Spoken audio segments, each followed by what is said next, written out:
Hey everyone, welcome to I guess you could say a new little segment I might do here once in a while called the cartoon movie flashback.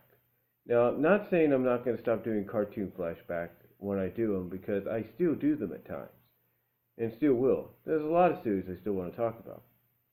But the cartoon movie flashback is talking about animated movies of the past that I've seen and others have seen, and all depending on how you feel about it, either was good or was bad.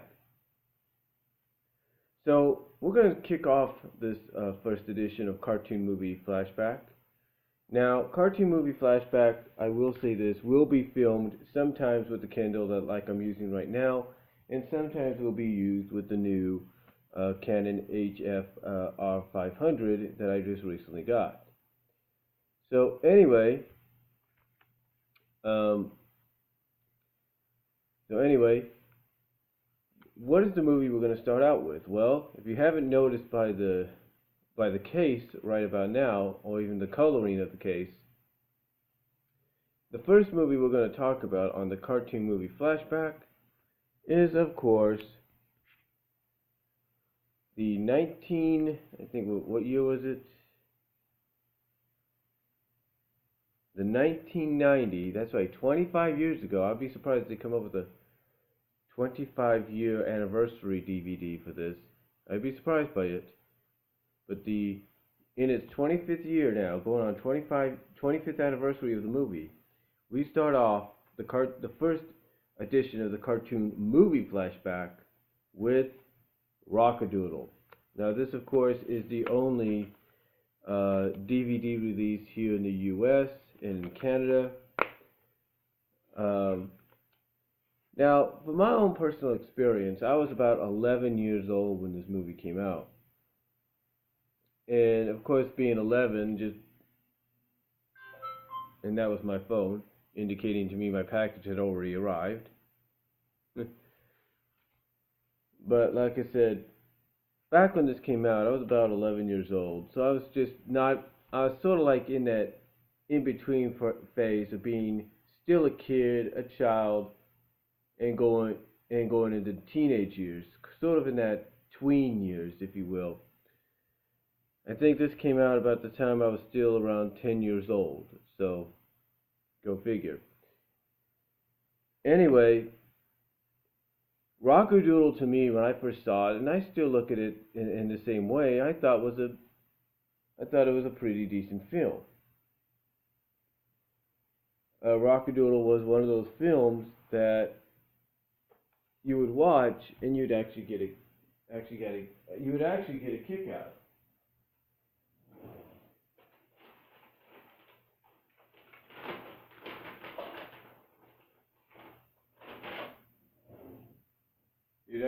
kick out of it because it was actually a decent.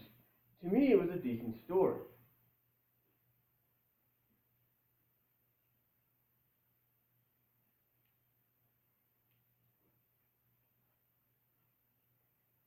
To me, it was a decent story. And the reason it was a decent story was due to the fact that, well, it was Don Bluth.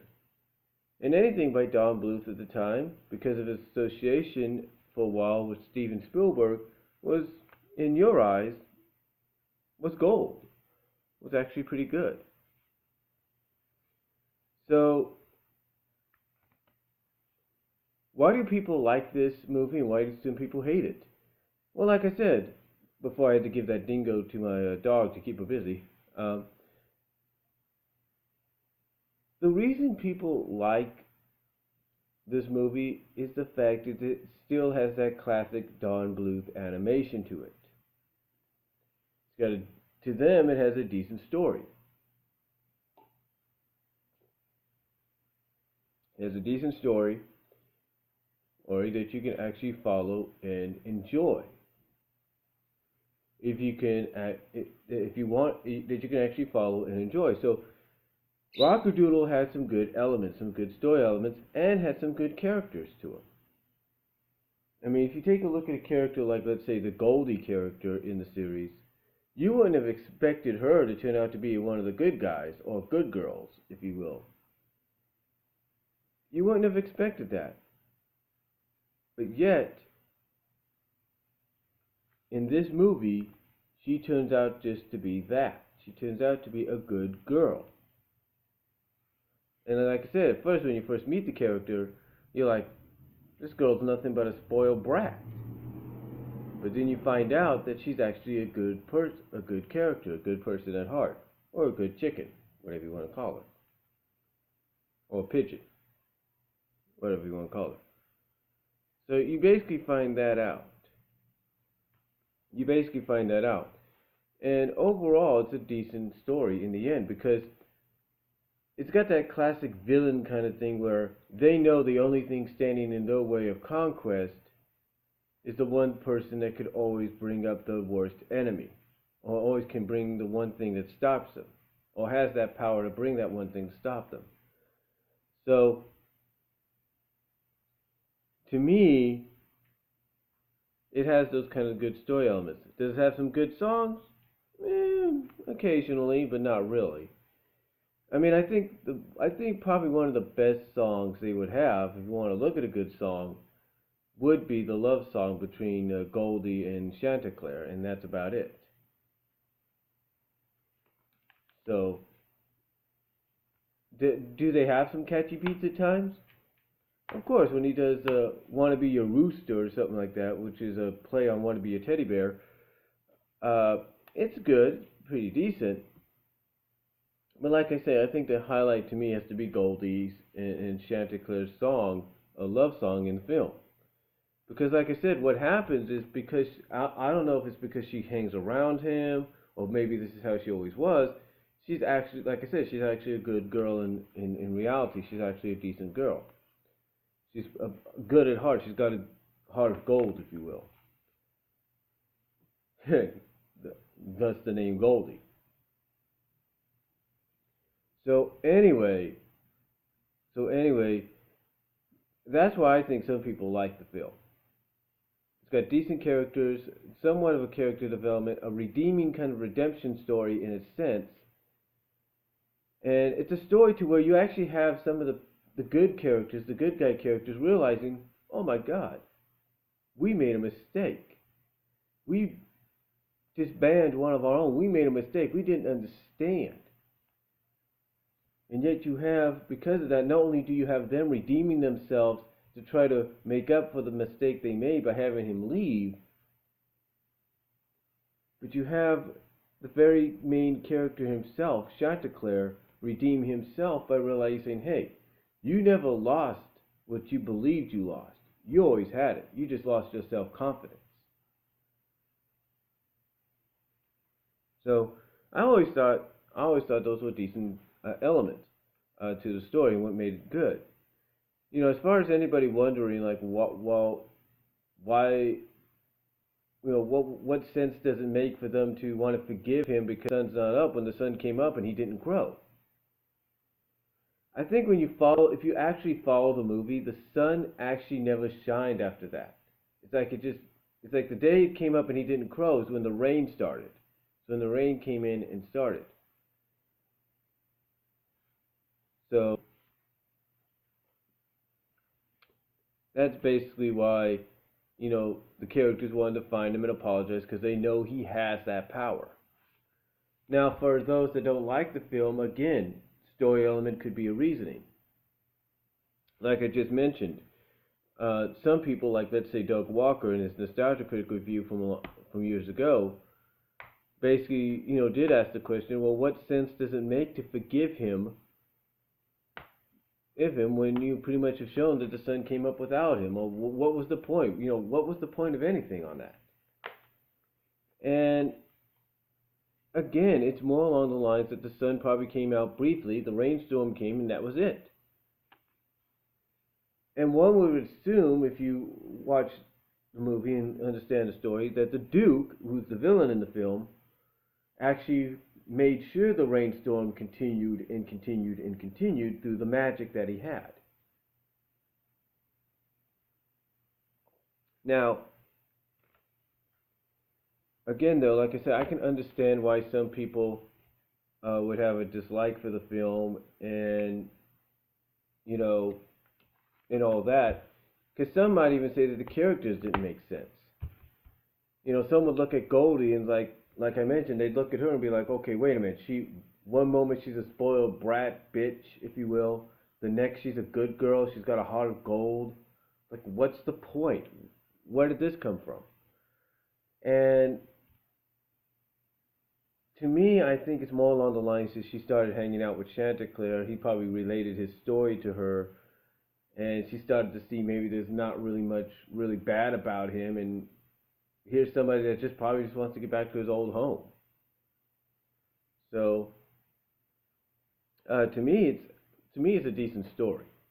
To me, though, it's still a decent story. But again, I can understand that the story to some people is one of the reasons they don't like the film, because some feel that doesn't make much sense. That it's not bad, it's not good. To quote Doug Walker in his review, it's just weird. It's just a weird story that's there, and it was probably made up on the fly, and that's how probably some people see it, and why some people don't like the movie.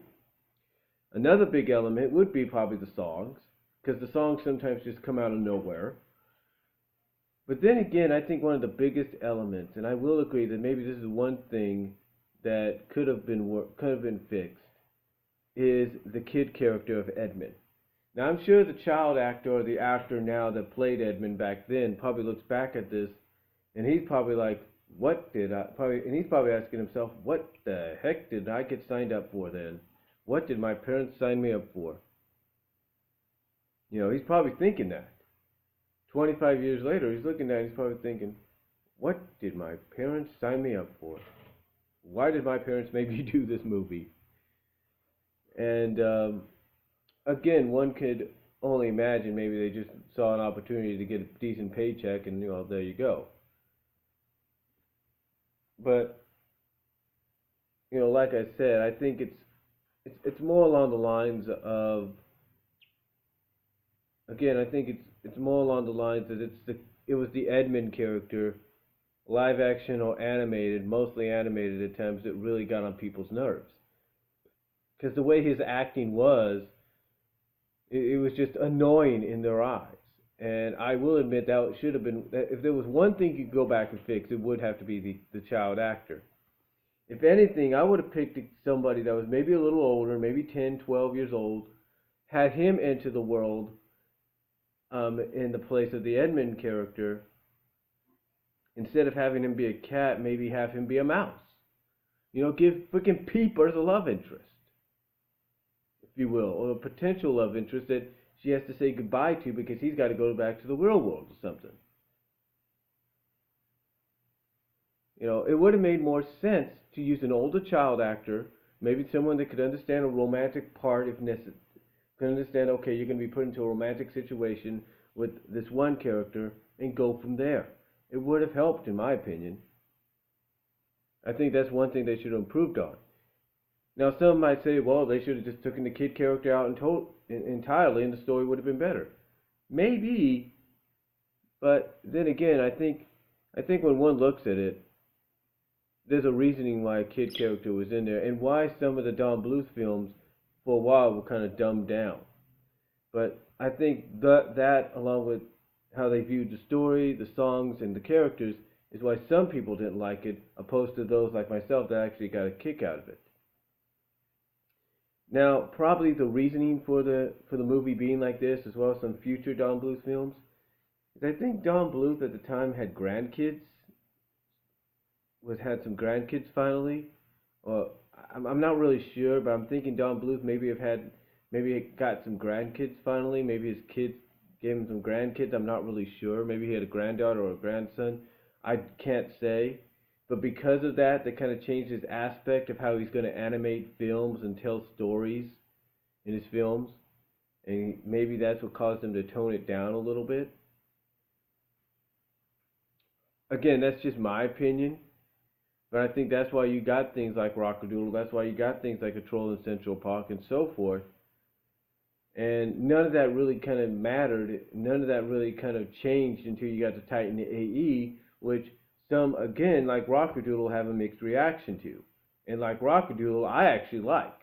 I really did. Because it was basically a return for Don Bluth to what he used to be. kind of have that dark, imaginative kind of environment. But again, I think the reason he toned it down to the level he did with Rockadoodle and a Troll in Central Park is because maybe he had some grandkids at the time, and he didn't want his grandkids to probably see movies that might be darker, that he's known for being darker. Even though probably later on they saw Secret of NIMH, American Tail, and Land Before Time. Maybe they did see them, but in his infinite wisdom at the time, it was more like, okay, I have this younger generation now. I have grandkids. They may not understand the complexity